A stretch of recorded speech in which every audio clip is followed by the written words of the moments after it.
Hello good morning दोस्तों। मैं जयेश आपके अपने यूट्यूब परिवार में हार्दिक स्वागत करता हूँ और आशा करता हूँ आप सभी ज़बरदस्त और जिंदाबाद होंगे। तो आज अपन पढ़ेंगे 21 अगस्त 2024 दैनिक समसामयिक की जो भी सभी परीक्षाओं को क्या करेगा, नस्ते नाबूद करेगा।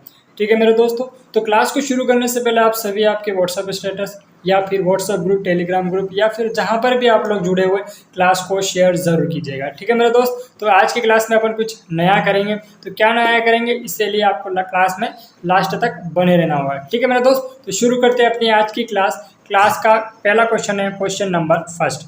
क्वेश्चन नंबर फर्स्ट कह रहा है कि हाल ही में किस देश ने इंडो पैसिफिक में एक अत्यंत लंबी दूरी की हवा से हवा में मार करने वाला मिसाइल लॉन्च किया है। ठीक है, किसने लॉन्च किया है, तो ये लॉन्च किया यूएसए ने। किसने लॉन्च किया है, यूएसए ने इसे लॉन्च किया है। ठीक है, उसके बाद में है रूस। रूस की राजधानी क्या है, रूस की कैपिटल है मॉस्को। और रूस के राष्ट्रपति क्या, व्लादिमीर पुतिन। और रूस के करेंसी क्या है, रूस की करेंसी है रूफिया रूबल। ठीक है मेरे दोस्त, क्या है, रूफिया रूबल रूस की करेंसी है। ठीक है, उसके बाद में भारत। भारत के राष्ट्रपति कौन, द्रौपदी मुर्मू। किस जनजाति के हैं, तो संथाल जनजाति के। और किस राज्य से बिलोंग करते हैं, तो उड़ीसा राज्य से और मयूरभंज कस्बे के रहने वाले। और ये भारत की पहली आदिवासी महिला राष्ट्रपति है और भारत की दूसरी महिला राष्ट्रपति है। भारत की पहली महिला राष्ट्रपति कौन थी, प्रतिभा पाटिल। और भारत की पहली मुस्लिम महिला राष्ट्रपति कौन थी, तो जाकिर हुसैन थी। जाकिर हुसैन एक ऐसी महिला थी जो अपने पद पर रहते हुए भी क्या हो गया था, इनका निधन हो गया था। 5 साल का कार्यकाल ये पूरा नहीं कर सके और पद पर रहते हुए इनका निधन हो गया था कैंसर के कारण। ठीक है मेरे दोस्त, अब उसके बाद में अपना अगला क्वेश्चन अपन पढ़ते हैं। ठीक है, अब ये जो चीज़ें मैं आपको बता रहा हूँ ना अलग से, वो चीज़ें आपको क्या करनी है, याद करनी है। ठीक है, भूलना नहीं है। ये मैं हर क्लास में रिपीट कराऊंगा, इसलिए आपको याद जरूर रहेगी। ठीक है मेरे दोस्त, तो क्लास को क्या करना है, आपको लाइक करना है और शेयर जरूर करना है। ठीक है, उसके बाद में अपना मिसाइल का नाम क्या, तो ये अपनी जो मिसाइल है, इस मिसाइल का नाम है M174B मिसाइल। क्या नाम है, M174B मिसाइल इसका नाम है। किसका, उस मिसाइल का। ठीक है, जो हवा में मार करने वाली मिसाइल है। ठीक है, यह लंबी है, इस मिसाइल की दूरी कितनी है, 400 किलोमीटर दूर तक लक्ष्य के निशानों को बना सकती है। ठीक है, 400 किलोमीटर दूर क्या कर सकती है, लक्ष्य बना सकती है ये मिसाइल। और इस मिसाइल का क्या नाम है, M174B इस मिसाइल का नाम है। उसके बाद में अपना अगला question number second. Question number second कह रहा है कि हाल ही में किस राज्य के पूर्व मुख्यमंत्री कलयुगनार एवं करुणानिधि के जन्म शताब्दी पर एक स्मारक सिक्का जारी किया गया है। तो कहाँ के पूर्व प्रधानमंत्री थे, पूर्व मुख्यमंत्री थे, तो ये थे तमिलनाडु के। ठीक है, अब तमिलनाडु में सबसे ज़्यादा रामसर साइट है। ठीक है, तमिलनाडु में सबसे ज़्यादा रामसर साइट है, कितनी है, 18 है। ठीक है, सबसे ज़्यादा रामसर साइट कितनी है, कहाँ पर है, तमिलनाडु में, कितनी है, 18 है। और टोटल रामसर साइट कितनी है, पहले तो थी 82 पर, लेकिन अभी 3 नई बन गई है, तो उसके बाद में इनकी संख्या कितनी हो गई है, 85। तो भारत में कुल रामसर साइट कितनी है, 85। उसके बाद में किस राज्य में सेकेंड नंबर पे कौन सा राज्य होगा जिसमें रामसर साइट होगी, तमिलनाडु में सबसे ज़्यादा होगी 18। उसके बाद में सेकेंड नंबर पे होगा उत्तर प्रदेश। उत्तर प्रदेश में कितनी होगी, उत्तर प्रदेश में 10 होगी क्या, रामसर साइट। अब ये जो तमिलनाडु है, तमिलनाडु के वर्तमान मुख्यमंत्री कौन है, तमिलनाडु के वर्तमान जो मुख्यमंत्री है वो है M.K. स्टालिन। ठीक है, M.K. स्टालिन तमिलनाडु के वर्तमान मुख्यमंत्री हैं। ठीक है मेरे दोस्तों, अब ये चीज़ें क्या होनी चाहिए, आपको याद होनी चाहिए। तमिलनाडु में कितने जिले हैं, तो तमिलनाडु में 38 जिले हैं। तमिलनाडु में कितने जिले हैं, 38 तमिलनाडु में जिले हैं। ठीक है, अब उसके बाद में अपन अगला क्वेश्चन पढ़ते हैं। अब आंध्र प्रदेश के मुख्यमंत्री कौन है, चंद्रबाबू नायडू। अब ये जो चीज़ें मैं आपको एक्स्ट्रा बता रहा हूँ, आपके दिमाग की डायरी में क्या होनी चाहिए, नोट होनी चाहिए, और आपको भूलना नहीं है। आपको करना क्या है, क्लास को शुरू करना है, कानों में ईयरफोन डालना है। ठीक है, क्लास को शुरू करना है, कानों में ईयरफोन डालना है, बस सुनते जाना है, आराम से याद हो जाएगा, टेंशन लेने की जरूरत नहीं। और क्लास में अपन क्या करें, स्टैटिक जीके भी कवर कर रहे हैं, तो इसीलिए आपको किसी स्टैटिक जीके को भी अलग से पढ़ने की जरूरत नहीं पड़ेगी। ठीक है मेरे दोस्त, अब उसके बाद में अपना अगला question number third. Question number third कह रहा है कि हाल ही में किस सेना के पूर्व चीफ जनरल सुंदरराजन पद्मनाभन का निधन हो गया है। ठीक है, सेवा नहीं है यहाँ पर, सेना है। क्या है यहाँ पर सेना है। ठीक है मेरे दोस्त, यहाँ पर सेना लिखा हुआ है। और पूर्व चीफ जनरल सुंदरराजन पद्मनाभन का निधन हो गया है, तो किससे संबंधित थे? तो ये भारतीय सेना से संबंधित थे। किससे संबंधित थे?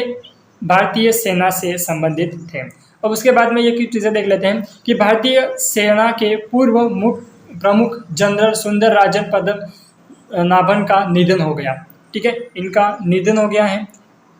ठीक है, तो वो कौन थे? भारतीय सेना के पूर्व प्रमुख थे।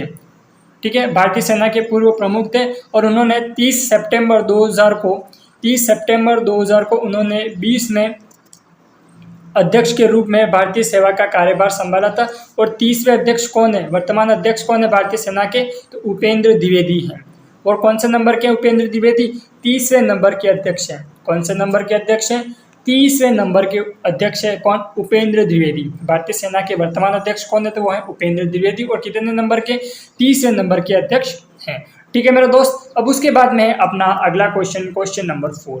क्वेश्चन नंबर 4 कह रहा है कि वर्ष 2024 में विश्व संस्कृत दिवस कब मनाया गया?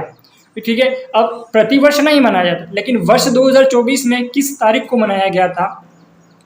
तो ये जो मनाया गया था वो 19 अगस्त को मनाया गया था। ठीक है, कब मनाया गया था? 19 अगस्त को मनाया गया था। क्यों मनाया गया था? ठीक है, वो चीज़ अपन आगे देखते हैं क्यों मनाया गया था। 19 अगस्त को मनाया गया था क्योंकि विश्व सांस्कृतिक दिवस प्रत्येक वर्ष श्रावण मास की पूर्णिमा तिथि को मनाया जाता है। प्रत्येक वर्ष कब मनाया जाता है? श्रावण मास की पूर्णिमा को मनाया जाता है। श्रावण मास की पूर्णिमा। तो अब 2024 में श्रावण मास की पूर्णिमा कौन सी तारीख को आई थी? 19 तारीख को आई थी। इसीलिए विश्व संस्कृत दिवस 19 अगस्त को मनाया गया। ठीक है, वर्ष 2024 में विश्व संस्कृत दिवस 19 अगस्त को मनाया गया। ठीक है मेरे दोस्त, अब यह प्रतिष्ठित संस्कृत विद्वान और व्याकरणविद पाणिनि की जयंती पर मनाया जाता है। ठीक है, व्याकरणविद मतलब ग्रामर के ज्ञानी कौन थे? पाणिनि। इनकी जयंती के उपलक्ष्य में मनाया जाता है संस्कृत दिवस। ठीक है, अब 2024 में कौन सी तारीख को मनाया गया था? 19 अगस्त को मनाया गया था। ठीक है मेरे दोस्त, ये चीज़ें आपको क्या होनी चाहिए? याद होनी चाहिए। और क्लास को आपने अभी तक लाइक नहीं करा तो क्लास को लाइक और शेयर जरूर करना। ठीक है, अब उसके बाद में अपना अगला क्वेश्चन नंबर 5। क्वेश्चन नंबर 5 कह रहा है कि हाल ही में 70वें दिव्य कला मेले का आयोजन कहाँ हुआ? 70वें दिव्य कला मेले का आयोजन कहाँ पर हुआ? तो ये आयोजन हुआ है रायपुर। रायपुर किसकी राजधानी है? तो रायपुर छत्तीसगढ़ की राजधानी है। रायपुर किसकी राजधानी है? छत्तीसगढ़ की राजधानी है।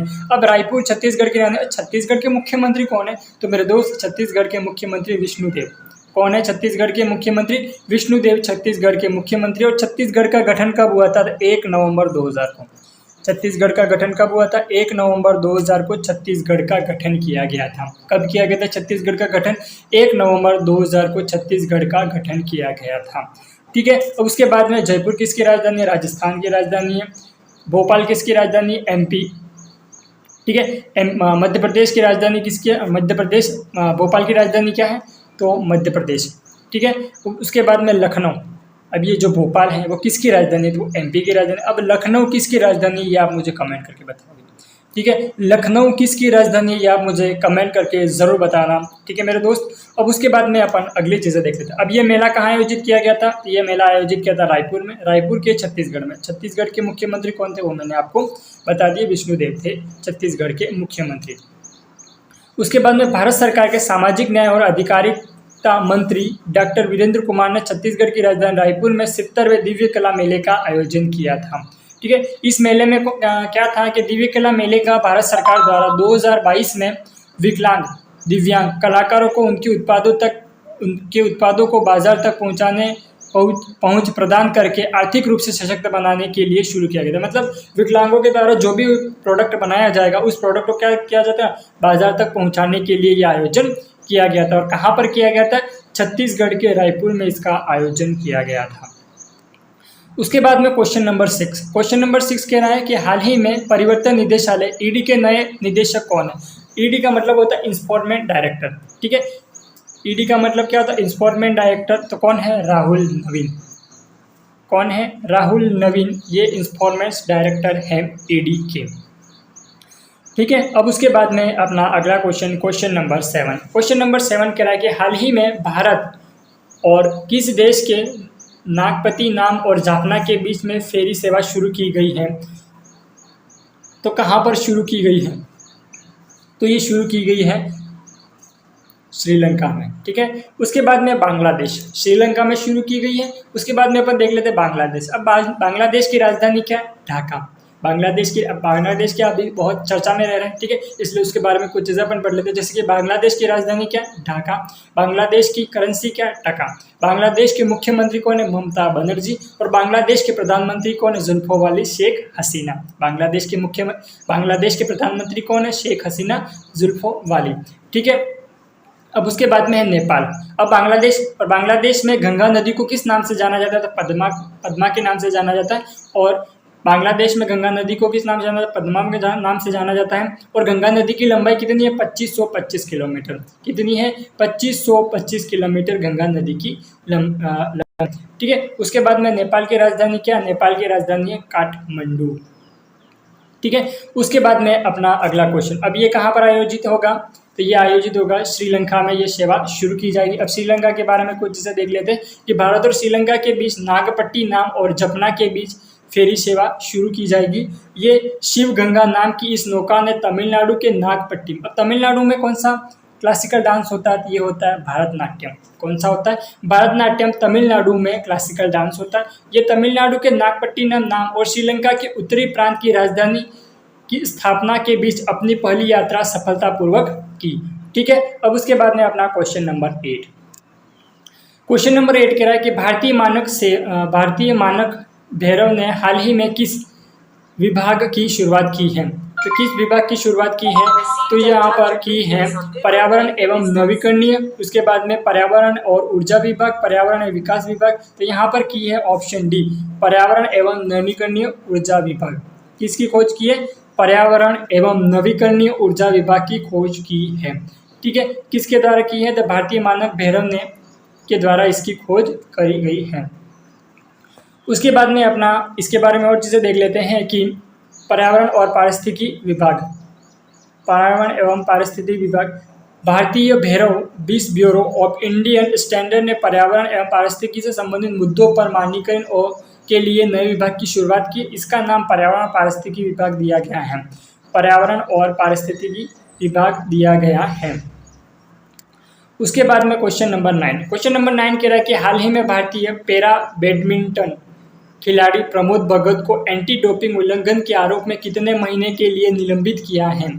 तो उन्होंने किया है 18 महीने के लिए। कितने महीने के लिए निलंबित कर दिया? 18 महीने के लिए। अब निलंबित क्यों किया है? निलंबित इसीलिए किया गया क्योंकि बिना परमिशन के वो कहीं भी चले जाते थे, ठीक है। उन्होंने ये गलती कितनी बार कर दी थी? 3 बार कर दी थी, इसीलिए उन्हें 18 महीने के लिए निलंबित कर दिया। और ये जो 2024 का पैरालंपिक है उसमें भी वो भाग नहीं ले पाएंगे, ठीक है। लगातार 2 से 3 बार ये गोल्ड मेडल जीत चुके हैं, पर लेकिन अब ये 2024 में भाग नहीं ले पाएंगे। उन्हें 18 महीने के लिए निलंबित कर दिया। क्यों कर दिया? क्योंकि इन्होंने 2 से 3 बार बिना परमिशन लिए कहीं पर भी चले जाते थे, ठीक है, परमिशन नहीं लेते थे और कहीं पर भी चले जाते थे, इसलिए उन्हें 18 महीने के लिए निलंबित कर दिया। और ये 2024 का पैरालंपिक गेम्स नहीं खेल पाएंगे। अगर खेलते तो भारत को एक गोल्ड मेडल मिल जाता, ठीक है। तो बैडमिंटन वर्ल्ड फेडरेशन ने भारतीय पैरा बैडमिंटन खिलाड़ी प्रमोद भगत को 18 महीने के लिए निलंबित कर दिया है, ठीक है। BAWF ने भगत को डोपिंग रोधी नियमों का उल्लंघन करने पर निलंबित किया है, ठीक है। भगत निलंबित की वजह से पैरालंपिक गेम्स 2024 में हिस्सा नहीं ले पाएंगे, ठीक है। अब उसके बाद में अपना क्वेश्चन नंबर 10 कह रहा है कि फर्स्ट 2023-24 के लिए कवि नर्मद साहित्य पुरस्कार से किसे सम्मानित किया जाएगा? तो यहाँ पर सम्मानित किया जाएगा बाबा भांड और ईश्वरलाल परमार को। किसे सम्मानित किया जाएगा? बाबा भांड और ईश्वरलाल शर्मा। ऑप्शन डी, ए और बी दोनों, ठीक है। बाबा भांड और ईश्वरलाल शर्मा दोनों को सम्मानित किया जाएगा। महाराष्ट्र राज्य गुजराती साहित्य अकादमी ने घोषणा की है कि प्रसिद्ध लेखक बाबा भांड और ईश्वरलाल परमार को वर्ष 2023-24 के लिए कवि नर्मद साहित्य पुरस्कार से सम्मानित किया जाएगा। और महाराष्ट्र की अकादमी हर वर्ष एक मराठी और एक गुजराती लेखक को कवि नर्मद के नाम पर 2 पुरस्कार देती है, ठीक है। एक तो कौन सी? एक तो मराठी और गुजरात लेखक में के रूप में उन्हें क्या किया जाता है? पुरस्कृत किया जाता है, ठीक है। इसके नाम पर उन्हें पुरस्कार दिया जाता है। अब अपन क्या करेंगे? आज की क्लास में अपन थोड़ा बहुत चेंजेस करते, क्या करते हैं, जो क्वेश्चन अपन पढ़ेंगे उसी का अपन रिवीजन करेंगे। क्या करेंगे, जो क्वेश्चन अपन पढ़ेंगे उन्हीं का रिवीजन करेंगे, अगले दिन उन्हीं क्वेश्चनों को दोबारा वापस ऊपर से फर्स्ट इन क्वेश्चनों का रिवीजन कराएंगे, उसके बाद में ये क्वेश्चन करेंगे। तो अपन आज जो क्वेश्चन पढ़े उनका रिवीजन करते हैं। क्वेश्चन लिखा हुआ है कि हाल ही में किसने देश के इंडो पैसिफिक में एक अत्यंत लंबी दूरी की हवा से हवा में मार करने वाली मिसाइल लॉन्च की है। तो किसने लॉन्च की है, तो ये आपको भी पता है कि यूएसए ने लॉन्च की है, और इस मिसाइल का क्या नाम है, M174B मिसाइल। उसके बाद में क्वेश्चन नंबर 2, हाल ही में किस राज्य के पूर्व मुख्यमंत्री कलयुग नायर एवं करुणानिधि की जन्म शताब्दी पर एक स्मारक सिक्का जारी किया है। तो किसने किया है, तमिलनाडु ने। किसने किया है, तमिलनाडु ने यह किया है। उसके बाद में क्वेश्चन नंबर 3 कि हाल ही में किस सेना के पूर्व जनरल सुंदरराजन पद्मनाभन का निधन हो गया है। तो भारतीय सेना के, किसके, भारतीय सेना के इनका निधन हो गया है। उसके बाद में क्वेश्चन नंबर 4, वर्ष 2024 में विश्व संस्कृत दिवस कब मनाया गया।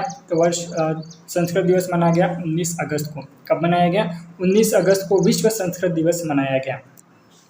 और प्रत्येक वर्ष कब मनाया जाता है, तो श्रावण मास की पूर्णिमा को विश्व संस्कृत दिवस मनाया जाता है। कब मनाया जाता है, श्रावण मास की पूर्णिमा को, श्रावण मास की पूर्णिमा को विश्व संस्कृत दिवस मनाया जाता है। श्रावण मास की पूर्णिमा को मनाया जाता है। हाल ही में 70वें दिव्य कला मेले का आयोजन कहाँ हुआ था, तो हुआ है रायपुर छत्तीसगढ़ में। ठीक है। उसके बाद में क्वेश्चन नंबर 6, हाल ही में परिवर्तन निदेशालय ईडी के नए निदेशक कौन बने, तो बने राहुल नवीन। कौन बने हैं, राहुल नवीन, ये इसके निदेशक बने हैं। उसके बाद में क्वेश्चन नंबर 7 कह रहा है कि हाल ही में भारत और किस देश के नागपति नाम और जाफना के बीच फेरी सेवा शुरू की गई, तो शुरू की गई श्रीलंका। कहाँ पर शुरू की गई है, श्रीलंका में शुरू की गई है। उसके बाद में अपना अगला क्वेश्चन है कि भारतीय मानक ब्यूरो ने हाल ही में किस विभाग की शुरुआत की है, तो की है उन्होंने पर्यावरण और नवीकरणीय ऊर्जा विभाग की उन्होंने शुरुआत करी है। ठीक है, ऑप्शन डी इसका सही आंसर हो जाएगा। बाकी आप मुझे बताओ कि आपकी पढ़ाई कैसी चल रही है।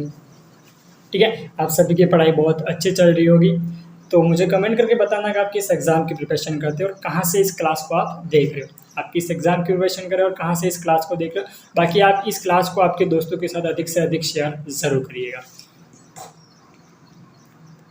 उसके बाद में अपना अगला क्वेश्चन कि भारतीय पैरा बैडमिंटन खिलाड़ी प्रमोद भगत को एंटी डोपिंग उल्लंघन के आरोप में कितने महीने के लिए निलंबित किया गया है, तो उन्होंने किया 18 महीने। कितने महीने के लिए निलंबित कर दिया, तो 18 महीने के लिए उन्हें निलंबित कर दिया है। ठीक है, कितने महीने के लिए, तो 18 महीने के लिए निलंबित कर दिया। क्यों निलंबित किया वो मैंने आपको बता दिया था। ठीक है, वर्ष 2023-24 के लिए कवि नर्मद साहित्य पुरस्कार से किसे सम्मानित किया जाएगा, तो ये सम्मानित किया जाएगा बाबा भांड और ईश्वरलाल परमार। ऑप्शन डी, ए और वो बी दोनों। ठीक है, अब ये क्लास अपनी यहाँ तक समाप्त हुई। आज की क्लास में अपन को इस क्वेश्चन का सही आंसर देना है कि टीवी सोमनाथ को कौन सा पद दिया गया है। टीवी सोमनाथ को कौन सा पद दिया गया, इसका सही आंसर आप मुझे कमेंट करके बताना। ठीक है, इसका सही आंसर आप मुझे कमेंट करके बताना। बाकी आप मुझे बताना कि आज की क्लास आपको कैसी लगी। ठीक है, आज की क्लास कैसी लगी और आपके दोस्तों के साथ शेयर ज़रूर कीजिएगा। ठीक है, आज की क्लास में इस क्वेश्चन का जो भी सही आंसर देगा उसका कल की क्लास में नाम लिया जाएगा और स्क्रीन पर उसका कमेंट दिखाया जाएगा। ठीक है मेरे दोस्तों, तो आप सभी अपना ख्याल रखिएगा। धन्यवाद। जय हिंद, जय भारत।